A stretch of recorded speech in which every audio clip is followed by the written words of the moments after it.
the 28th of 2024. It's afternoon now, and my day started off pretty rough, I can say. It was kind of similar like it was yesterday. Nicole, she's still experiencing issue with her mouth, and I got to go out later today and mail off the medical forms that I received from the dentistry school in Indianapolis.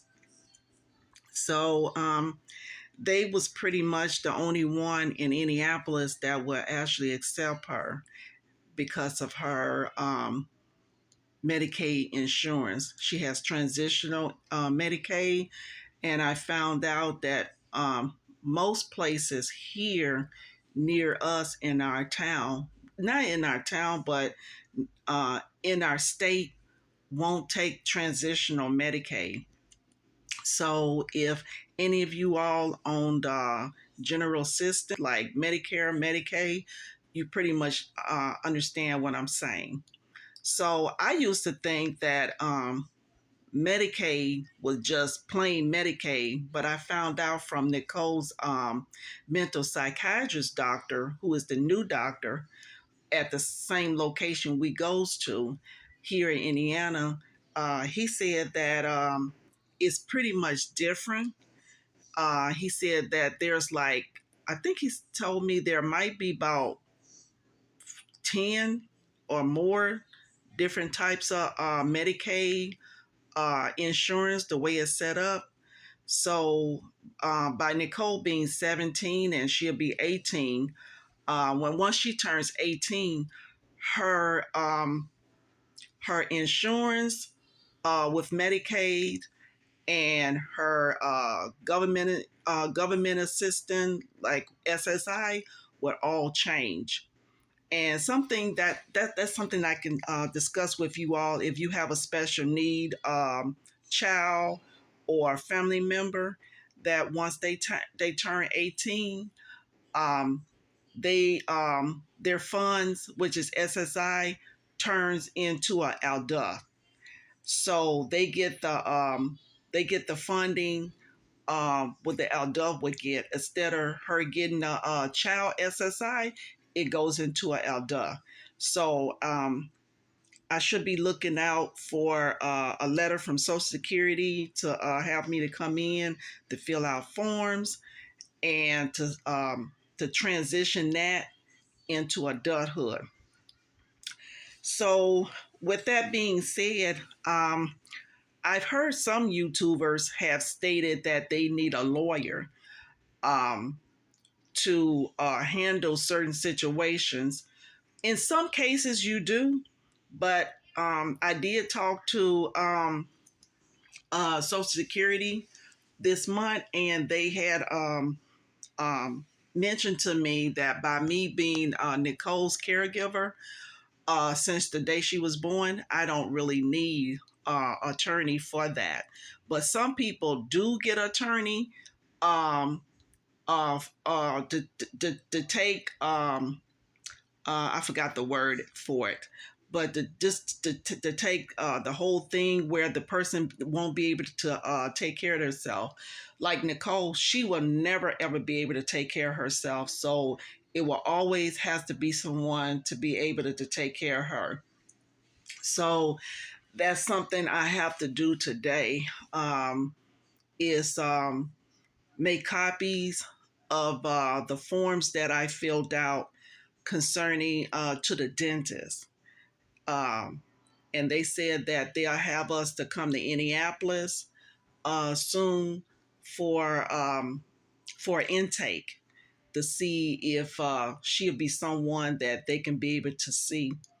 But like I said, the most of the places that I've called around this month to see if they would take the transition Medicaid, a lot of them told me that they do take special need patients, but they do not take transitional Medicaid. So that means you have to pay out of your pocket.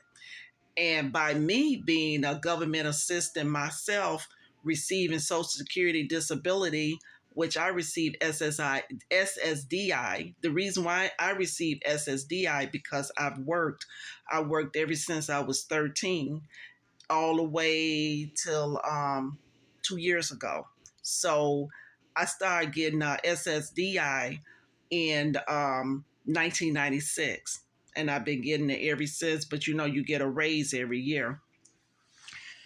So, with that being said, um, I don't have the funds to pay out of pocket for her to see a dentist in the area that will sedate her and find out the issue why she's having a teething issue.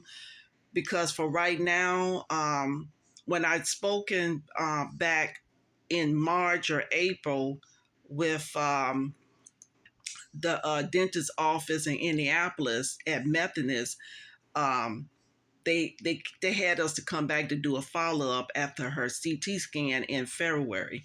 They discovered that her motors was not broken out, so they want to find out if it's possible if she has cavities, and if so, they said that their dentist will be able to resolve the problem right then and there on the spot, which means they will have to sedate her, and they will have to go right in, do the filling, the cleaning, and things like that to resolve that issue. Because I do believe, I really truly believe that she is experiencing cavity issues, because there's times that she moves her tongues around in an area that seems to be bothering her, or if she puts something cold or sweet in her mouth, she becomes upset. And I was telling her psychiatrist doctor that there's times when she gets upset concerning her mouth, that she'll try to hit her head on the wall. And I've been trying to push her head forward to keep her from doing that. And she tried to do that yesterday because she was so upset. So I had to try to stop her from doing that. She didn't do it too much today, but I think the only reason why is because I've been giving her the ibuprofen that my doctor prescribed for me. And her psychiatrist told me, he said, with that being ibuprofen, he said to give her that. So I've been giving her that. I'll crunch it up and put it in something that I know that she'll eat or drink. So I know our case manager. We had a visit with her at our home maybe like 3 weeks ago, and she saw Nicole kind of hit her head on the cabinet, and she was telling me that I can buy um, some paddings to see if that will help to put it on the cabinets. I can look and see how much that costs, but I did explain to her with my circumstance and with Nicole's circumstance. Um, and I know that some of you all live with this situation too. When you are on government assistance or receiving supplement security assistance, um, it's very far that how much your money can go. Sometimes our money do not make it at the end of the month, which it does not stretch at the end of the month. Sometimes it'll make it in the middle. So with that being said, my money is gone. The only thing I have left over in my checking account right now is $40. Nicole has in her checking account right now $19. Um, the $40 I have is money that I had got from Nicole's dad last week. He gave me $100, and so that was for it to hold us over till we both get our check this week. So just to let you know that single parents, single fathers, single moms, we go through this all the time. And I get this often. Sometimes people say, oh, if you go out and get a job, that'll help too. But what people don't understand is if you have a special need child, I'm gonna speak on the special needs single moms and single dads. If you have someone that you're caring for that has special needs, a lot of times you cannot go out and work because sometimes you don't have anyone to watch them while you work. And then if you have someone that watch them, they have to be able to take on the role that you take as that caregiver.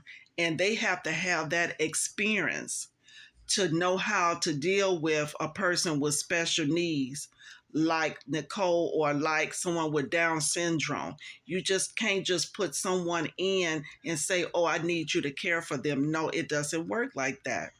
Then another reason I cannot work right now, because for a simple fact is that when Nicole was going to school at regular school, I had to pull her out 2 years ago. And the reason why, because the school was always constantly calling me and I had to leave work. Sometimes when I got to work, I had to leave. Or before I even got to work, I was called because they said I had to pick her up because she didn't seem like she was having a good day, or the teacher did not want to be bothered with any of the children's, and I had to pick her up. So after talking and having this discussion with my mom 2 years ago, she thought it would be in my best interest if I quit. And I did that. And you know what? That was the best decision I ever did. I had to quit because I just could not, I was not making no money.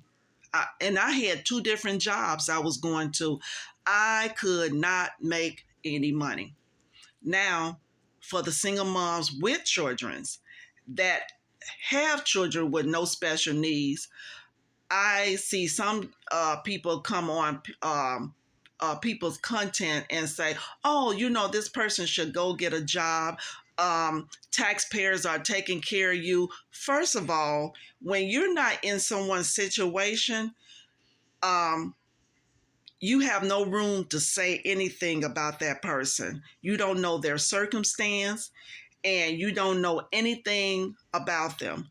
And in order for a person that have young children to put their kids in childcare, um, the way the government system is set up, you already have to have your kids already in childcare and paid out of your pocket before the government comes in and pay.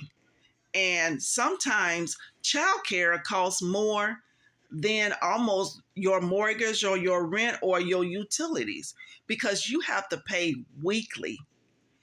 It's not like you pay like $25 here, $25 there. No, weekly. And then there's some that let you pay monthly, but who has that type of money if you don't have the job that require you to have extra money for these things? So that's why I came on here to let you know that, because I have had people ask me or told me that I need to get a job. I cannot get a job right now because, for one thing, Nicole needs me. I homeschool her.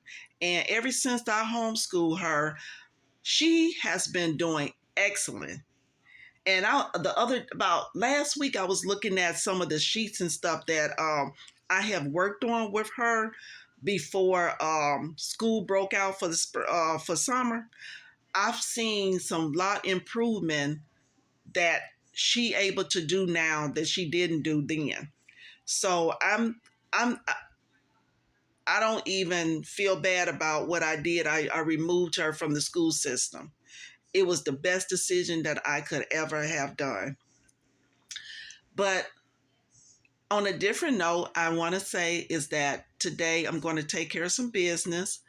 And that I'm going to do is make copies of the medical forms that I filled out and go to my local post office and mail them off to the medical dentistry college and have them to set up a date when we can come and go over discussions.